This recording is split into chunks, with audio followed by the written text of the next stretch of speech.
All right, here we are. We're unboxing the Firefly FFST. The box isn't too bad. One little mark on it, and I think that's it. So I was glad about that.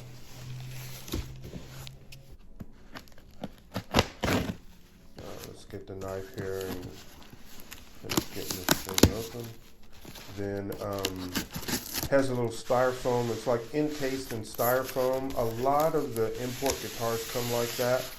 It's a good way to keep the weight down and just put the thing in there. So we'll open it up now and see what we got. Cool, little form-fitting styrofoam thing there. We'll take it out here in a bit, unwrap it, and let you see what we got.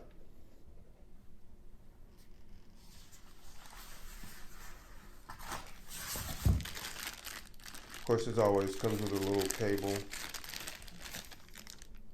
And inside this package, you'll have your the tools for adjusting the neck, adjusting your saddles.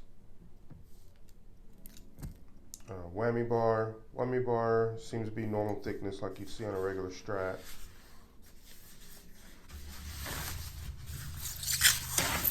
And in here, we'll just get everything off of it so you can see what it looks like. It was already looking good just from inside the package. Once you get everything off, you see the relicing is pretty good.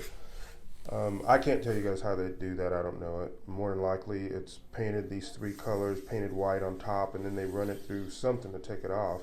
But they even did the headstock, which is kind of cool. The locking tuners are on there instead of regular Clusons, like some of these more vintage-looking Strat type guitars will have. Nice neck on there.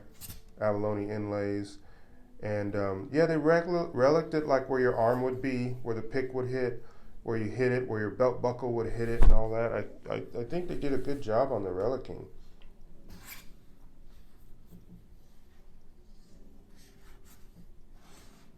Even the pick guard is reliced. Okay, let's listen to it.